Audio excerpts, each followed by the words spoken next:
বাচ্চা চোর, তুই এখনো গলাবাজি করতেছিস। বের হ, তোর এই চেহারাটা না আমি আর দেখতে চাই না। বের হ। তোদের মতো ছোট লোক না আমি আগেই বলছিলাম, ওরা যে প্লেটে খায় ওই প্লেটে ফোঁটা করে, ওদেরকে বিশ্বাস করতে নেই। তুমি কি করছো? সামান্য রাস্তা থেকে একটা কাজের লোক, ছোট লোক বাসায় এনে জায়গা থেকে ওর ভাই বানাই ফেলছো। শোনো, একটু মন মানসিকতা চেঞ্জ করো, বুঝছো? নিজের মতো সবাই মনে করো না। এই ফকিন্নির বাচ্চা, বের হ, বের হ, আমার বাসা থেকে বের হ, বের হ।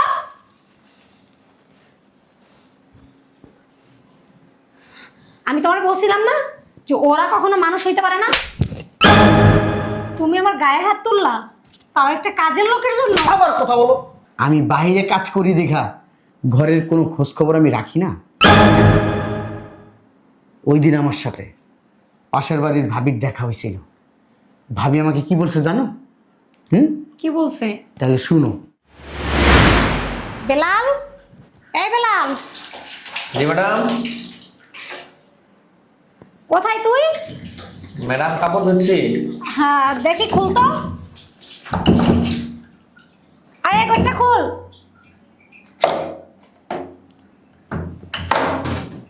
জি ম্যাডাম। কি করতেছিস সেখানে? কাপড় ধুইতেছি।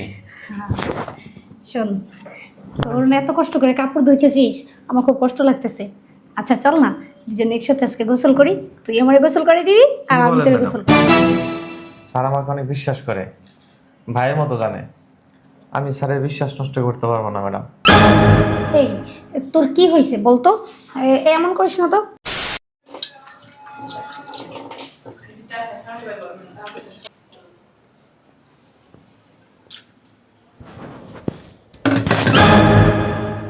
ম্যাডাম আপনি এখানে? আশ্চর্য, হ্যাঁ, তুই এত ভয় পাচ্ছিস কেন? ম্যাডাম কি করতেছেন? আরে কিছু করতেছি না, তোরে না আমার খুব ভাল লাগে। ম্যাডাম স্যার দেখে ফেললে আপনার মান সম্মান চলে যাবে, আমাকে বাসা দিয়ে বের করে দেবে। আরে না, সেটা এখন তো আমার উপর ছেড়ে দে, এটা নিয়ে তোর ভাবতে হবে না। রূপা, হ্যাঁ হ্যাঁ বলো। তুমি রান্না করে কি করতেছো? আসলে না আমি একটু পানি খেতে আসছিলাম। পানি খেতে আসছিল মানে? পিউরিট আছে, পিউরিটের পানি তুমি সবসময় খাও, তুমি তো কখনো কলের একবারে কাঁচা পানিটা খাও না।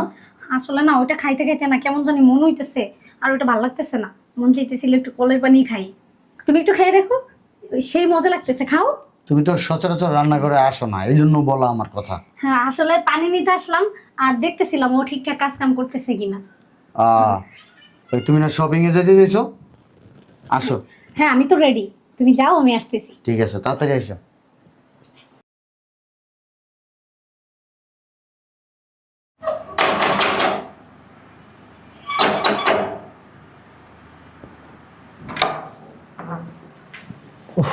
বাইরে প্রচুর গরম। বেলাল, জি স্যার। আমার এক গ্লাস পানি দে। স্যার বসেন, নিয়ে আসতেছি। কইরে বেলাল? স্যার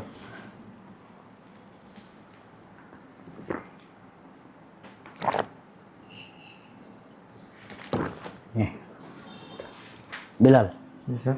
শোন, আমি চাইতেছি তোর বেতন বাড়াই দিতে। আমার না প্রমোশন হয়েছে, আগে 1 লাখ টাকা বেতন ছিল, এখন 1.5 লাখ টাকা হয়েছে। আলহামদুলিল্লাহ।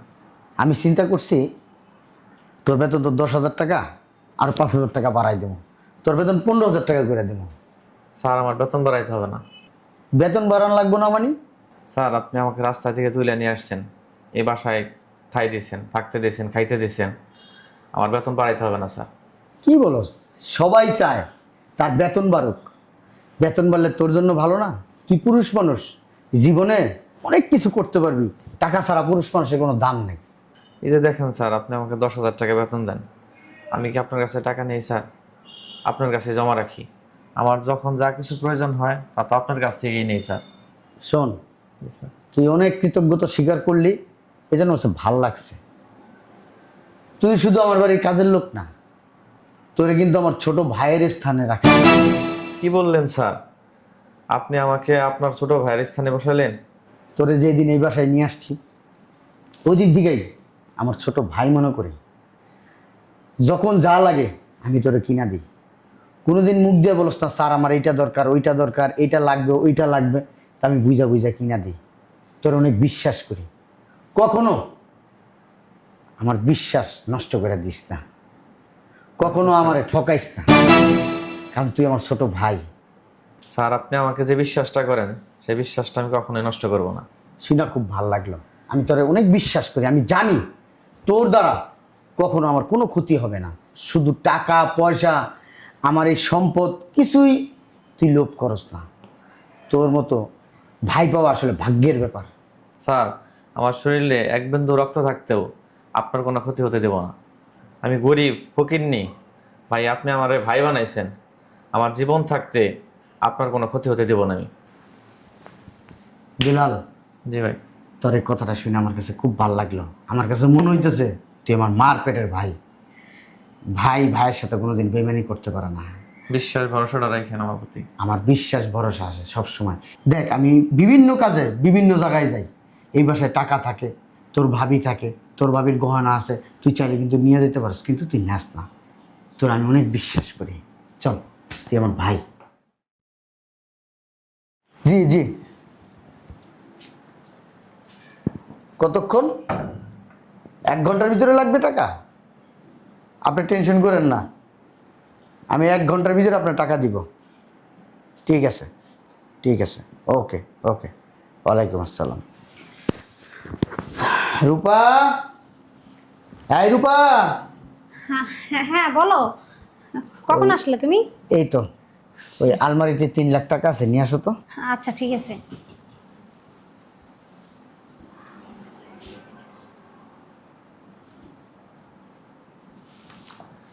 হ্যাঁ শোনো না, আলমারিতে না টাকাগুলো নাই। বুঝলাম না। আমি কালকে রাখছিলাম, তুমি দিছো না, আলমারিতেই রাখছিলাম, কিন্তু এখন তো টাকাগুলো ওখানে পাচ্ছি না। বুঝতেছি না তোমার কথা আমি কিছু। মানে টাকাটা নাই ওখানে। টাকাটা নাই মানে? নাই মানে কি ধরনের কথা? আমি তো 3 লক্ষ টাকা হাওয়া হয়ে গেছে গা, উড়ে গেছে গা। চোর আসছিল, ডাকাত আসছিল? না না, বাসায় তো কেউই আসে নাই, তুমি আমি আর বেলাল ছাড়া তো আর কেউ নাই। তাহলে টাকাটা কই যাবে? আচ্ছা দেখো, তুমি দেখো অন্য কোথাও রাখছো, দেখো। আরে না না, আমি নিজে হাতে আলমারিতেই রাখছি, আর আমি এখন যে দেখো ওখানে টাকা নেই। আরে শুনো, তোমার যে মন ভোলা মানুষ, তুমি তুমি এই জায়গাটা ওই জায়গায় রাখো, ওই জায়গাটা ওই জায়গায় রাখো, খুঁজা পরে নিজে বনো, পরে আমি খুঁজে ঠিকই পাই। তুমি একটা কাজ করো, তুমি বরং বেল্লালে ডাক দাও, ও দেখতে পারে। বিল্লালের কাছে কি আলমারির চাবি থাকে? হ্যাঁ, বিল্লাল আমি বলবো। আরে ও ঘরটা পরিষ্কার করে না, তুমিও বরং ওটা ডাক দাও না। বেলাল, এই বেলাল। ডাকছেন? হ্যাঁ, ওই তোর ম্যাডাম আলমারির ভিতরে 3 লক্ষ টাকা রাখছিল, ওই টাকাটাকে অন্য কোথাও রাখছে, দেখছো? না তো স্যার, আমি তো কোথাও টাকা দেখি নাই। দেখছো? ও দেখে নাই। সত্যি করে বল, তুমি দেখো আমাদের বাসায় ও আমরা 3 জন ছাড়া আর কেউ নাই, বাইরের কেউ আসে নাই। সত্যি করে বল, টাকা কোথায় রাখছিস তুই? বুঝলাম না। কি বলেন ম্যাডাম এটা? তুমি ওরে ফোর্স করতেছো কেন টাকার জন্য? আরে ফোর্স করতেছি মানে, ওদেরকে তুমি চিনো? ওদের এরকম দেখা যায় ভালো। সত্যি করে বল, 3 লাখ টাকা, 1-2 টাকা না, ও না 3 লাখ টাকা লোভ সামলাইতে পারে না। ওর কাছে ভালো করে জিজ্ঞেস করো, টাকাটা ওই নিছে। কি বলেন ম্যাডাম, আমি টাকা চুরি করছি? দেখ, একদম দেখাবি করবি না। এই সংসারটা আমার, আমার হাজবেন্ডের টাকা আমি চুরি করছি? আমার টাকা, আমার হাজবেন্ডের টাকা মানে আমার টাকা, আমি চুরি করছি? ও চুরি করছে? এখানে তৃতীয় ব্যক্তি তুই ছাড়া এই টাকা কেউ হাত দেয় না। স্যার আপনি এটা বিশ্বাস করেন আমি টাকা নিছি? বুঝলাম না, তুই টাকাটা নেস নাই, ও টাকাটা খুঁজা পাইতেছে না, তাহলে টাকাটা কই যাইবো আমি কিছু বুঝতেছি না। হ্যাঁ শোনো, ওর সাথে না এসব আল্লাহ দিয়ে কথা বলে কোনো লাভ নেই। তুমি বরং পুলিশে ফোন দাও, দেখবা টাকা ওর থেকেই বের হবে। ওরে যখন ধোলাই দিবে না, তখন এমনি টাকা বের হয়ে আসবে। স্যার আমি টাকা নিই নাই স্যার। আচ্ছা বেলাল, স্যার আমার প্রতি এতটুকু বিশ্বাস নাই আপনার স্যার? তোর প্রতি আমার অনেক বিশ্বাস আছে বেলাল। যদি বেলাল টাকাটা নিয়ে থাকোস, আমার দিয়ে দে, আমি কিছু মনে করবো না। স্যার আমি টাকা নিয়ে করবো কি স্যার? আমার খরচ করার মতো তো কিছু নাই, আর যা কিছু লাগে সবই তো আপনার কাছ থেকে আমি নেই স্যার। দেখ, একদম দেখামি করবি না, এসব ইমোশন কথাবার্তা বললে না কোনো লাভ হবে না। শালা ছোট লোক, তোদের মতো ছোট লোকদের না আমার ভালো করে চেনা আছে। শোনো, ওরা না প্রথমে বিশ্বাস অর্জন করতে পারে, আর মানুষ তো সবসময় একরকম থাকে না। ওরে বাড়িটা যেমনটা দেখো না, ও মোটেও এমনটা না, ও আসলে একটা খারাপ মানুষ। তুমি যতটা দেখতেছো ও অতটা সহজ সরল না, টাকাটা ওই চুরি করছে। 3 লাখ টাকা লোভ ও সামলাইতে পারে নাই। ফকিন্নির বাচ্চা। ম্যাডাম উল্টা উল্টা কথা বলবেন না। স্যার আমাকে স্যারের ছোট ভাই বানাইছে। ভাই কোনোদিন ভাইয়ের টাকা চুরি করতে পারে? ছোট লোকের বাচ্চা, তোর এই বড় বড় মুখের কথা না আমি বের করতেছি, আমি দেখতেছি। শোন বেলাল, আমি তোর খুব বিশ্বাস করি। স্যার আমি টাকা নিয়ে নেই স্যার। আমি আমার ছোট ভাইয়ের স্থানটা তোরে দিছি, আর তুই যদি টাকাটা নিয়ে থাকস আমার বইলাতে, আমি বললাম না আমি কিচ্ছু মনে করব না, আমি রাগ করব না। আরে মানুষ, স্যার সত্যিই নিয়ে নেই স্যার আমি। তোর আমি অনেক বিশ্বাস করি, আমি জানি তুই এই কাজটা করস না। ম্যাডাম আপনি আমার ব্যাগ আনছেন কেন? দেখছো ম্যাডাম? ব্যাগ আনছে তাতেই ঘাবড়াই গেছে। এই চোরের বাচ্চা চোর। আমার ব্যাগ আনছেন কেন ম্যাডাম? টানা হেসরা করবি না, ছাড়। ম্যাডাম ব্যাগে তো টাকা নাই, ব্যাগ আনছেন কেন আপনি? ছাড় বলতেছি। ম্যাডাম ব্যাগে কিছু নাই, আমার কাপড় চোপড় ছাড়া কিছু নাই। আচ্ছা, ও যেহেতু ব্যাগ চেক করতেছে চেক করুক, তুই যেহেতু টাকা নেস নাই চেক করুক, সমস্যা নাই তো। হ্যাঁ দেখো, দেখছো, কারণ আমি তো জানি আমার বাসার মধ্যে কোনো বাড়তি মানুষ আসে নাই, আর আমি যখন আমার জায়গায় আলমারিতে টাকাটা পাই নাই তখনই আমার সন্দেহ হয়েছে নিশ্চিত টাকাটা ওই নিছে, আর নিয়ে কি সুন্দর দেখো ব্যাগে রাইখা দিছে। স্যার আমি সত্যি জানি না কোত্থেকে টাকাটা আসলো, আমি টাকাটা নিয়ে নেই স্যার। দেখছো ধরা পড়ছে, তারপরও চোরের ম্যাডাম। মায়ের গলাবাজি করা কমতেছে না। স্যার আমি আপনার ভাই, ভাই হয়ে ভাইয়ের টাকা কোনোদিন চুরি করতে পারে? দেখ চোরের বাচ্চা চোর, ধরা পড়া পড়ে এখনো গলাবাজি করতেছিস।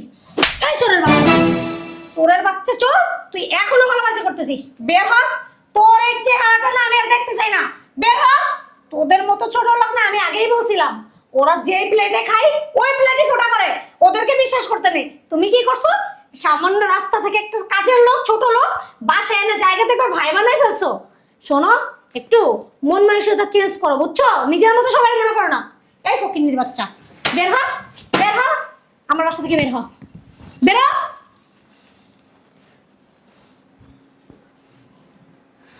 আমি তোমার বলছিলাম না যে ওরা কখনো মানুষ হইতে পারে না। তুমি আমার গায়ে হাত তুললা, তাও একটা কাজের লোকের জন্য। আবার কথা বলো, তুই শব্দ করবা না, কোনো কথা বলবা না। যদি কথা বলো আমার এই হাত তোমার গালে এই পরিমাণ পড়বে, তোমার গালের দাগ, তোমার মুখের দাগ জর্জরা সব পড়ে যাবে।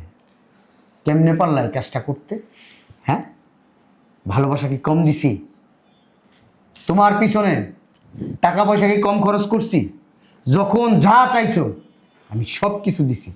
তুমি বলতে পারবা হ্যাঁ কোন জিনিসটা তোমাকে দেইনি, কোন অভাবে তোমাকে আমি রাখছি?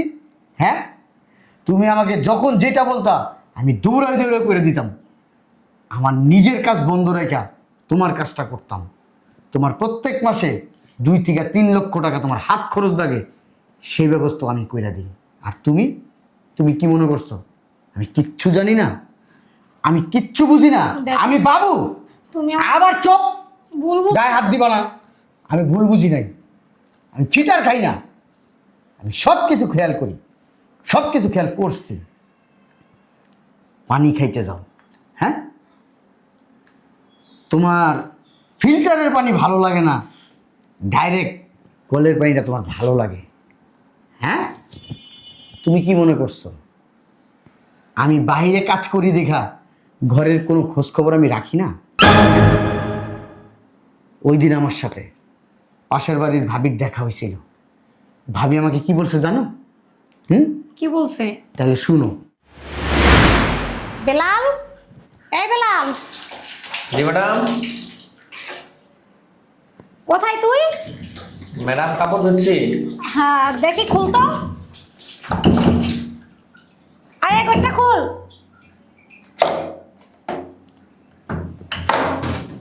জি ম্যাডাম। কি করতেছিস সেখানে? কাপড় ধুইতেছি। শোন, তোর না এত কষ্ট করে কাপড় ধুইতেছিস, আমার খুব কষ্ট লাগতেছে। আচ্ছা চল না দুজন একসাথে আজকে গোসল করি, তুই আমারে গোসল করে দিবি আর কি আমি বলেন তোরে ম্যাডাম? গোসল করি। স্যার আমাকে অনেক বিশ্বাস করে, ভাইয়ের মতো জানে। আমি স্যারের বিশ্বাস নষ্ট করতে পারবো না ম্যাডাম। এই তোর কি হয়েছে বলতো? এমন করিস না তো, চল চল। ম্যাডাম স্যার আমাকে খুব বিশ্বাস করে। শোন, এসব বিশ্বাস রাখ, আমার না এগুলো একদম ভালো লাগতেছে না। এখন আমি যেটা বলতেছি সেটা শোন। ম্যাডাম, আপনি আপনার মতো থাকেন, আমাকে আমার মতো থাকতে দেন, ঠিক আছে? আমি স্যারের বিশ্বাস নষ্ট করতে পারবো না। আপনি যেটা চাইতেছেন ম্যাডাম, সেটা আমার পক্ষে কখনোই সম্ভব না। শোন, আমার কথা না শুনলে কিন্তু তোর অনেক বড় বিপদ আছে। আমি যা বলতেছি চুপচাপ আমার কথা শুনে নে। ম্যাডাম, আপনি আমাকে যত বিপদে ফেলান, আমি আপনার সাথে ওই কাজটা করতে পারবো না। স্যার আমাকে তার নিজের ছোট ভাইয়ের মতো দেখে, ওই হিসেবে আপনি আমার ভাবি। আর দেওরের সাথে ভাবির এসব সম্পর্ক হয় না। কি রে ফকিন্নির বাচ্চা, তুই আমার জ্ঞান দিতেছস? তোর থেকে আমার জ্ঞান নিতে হবে? চুপচাপ আমি যেটা বলছি সেটা মেনে নে, তা নাহলে কিন্তু তোর অবস্থা এখন আমি খারাপ করে ফেলবো। ম্যাডাম, আপনি যা ইচ্ছা তাই করতে পারেন। ছোট লোকের বাচ্চা, একটা কথা শোন, আমি যা চাই সেটা আমি যে কোনোভাবেই পাই, আর এটা আমার জিদ। আর তুই বললি না যা ইচ্ছা তাই করি, তাহলে দেখ কিভাবে তোর কাছ থেকে আমার ইচ্ছা আদায় করতে হয়। কি ব্যাপার, দরজা খোলা কেন? ভাবি কোথায়? ভাব, এই ফকিন্নির বাচ্চা, তুই কি মনে করছিস আমার ইচ্ছা আমি পূরণ করব না? যে কোনো মূল্যে আমি আমার ইচ্ছা পূরণ কইরাই ছাড়বো। সি সি সি, ভাবি এগুলো কি করতেছে? ভাইয়া বাসায় নাই, এই সুযোগে কাজের লোকের সাথে। ছি, কি রে ফকিন্নির বাচ্চা, তুই সামান্য একটা আমার বাসার কাজের লোক হয়ে তুই আমার গায়ে হাত তুললি? তোর অবস্থা আজকে আমি খারাপ করেই ছাড়বো। তোর এত বড় সাহস, তোর আজ দিয়ে আমি আমার বাসা থেকে বের করে দিব। আপনি যা খুশি তাই করতে পারেন, আমি আপনাকে ভয় পাই না। ভয় পাস না তাই না? না। তোকে আমি আজকে এই বাড়ি থেকে বের করার ব্যবস্থা করতেছি। তোর এত বড় দুঃসাহস কিভাবে হয় তুই আমার গায়ে হাত তুলস? ফকিন্নির বাচ্চা, ছোট লোক। এবার বুঝতে পারছো কোত্থেকে জানলাম? আমি মেন গেটে দরজা লাগাইনি। হাই হাই, একটা ভুলের জন্য আজকে আমার সব চাল ভেস্তে গেল। দেখো, আমার ভুলে এই, গায়ে হাত দিবা না তুমি। আমার মাফ এই, গায়ে হাত দিবা না তুমি আমার। এই 3 লক্ষ টাকা কিভাবে বেলালের ব্যাগের ভিতরে গেল সেইটাও কিন্তু আমি জানি। কিভাবে? হ্যাঁ, তাইলে শুনো।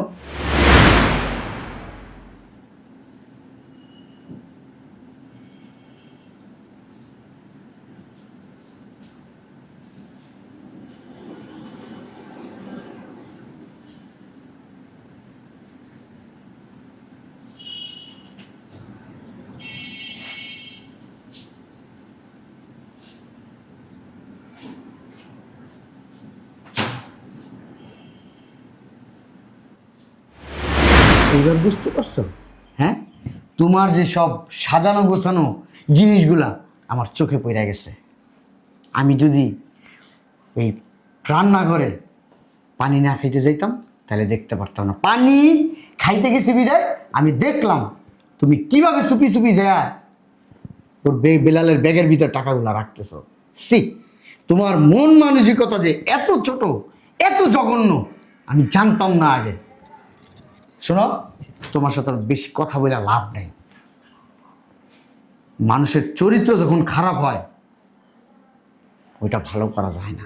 যদি তোমার শরীরে কোনো বড় ধরনের রোগ হইতো, অসুখ হইতো, সেটা আমি টাকা দিয়া, মেডিসিন দিয়া, বিভিন্ন দেশে নিয়ে তোমার চিকিৎসা করে আমি ভালো করে আনতে পারতাম। কিন্তু যেহেতু তোমার চরিত্র খারাপ, এটা টাকা পয়সা ধন দৌলত পৃথিবীর সব কিছু ঢাইলা দিলেও ভালো করা অসম্ভব।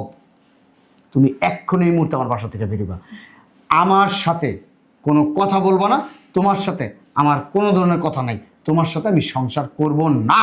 প্লিজ একটা বারের মতো। আর এই যে টাকাটা 3 লাখ টাকা কাবিন করছিলাম না, এই 3 লক্ষ টাকা তোমার। বেরো, বেরোইতে বলছি। I see, get out. হ্যাঁ, একটা ভুল করছি। বেরোইতে বলছি কিন্তু, নাহলে পুলিশে দিব। বেলাল, এই বেলাল, স্যার, তুই আমার মাফ করে দে বেলাল। স্যার এভাবে বলতে হয় না, আপনি তো আমার বড় ভাইয়ের মতো। তারপরও আমি তো আপনার সবসময় বড় ভাই মানি।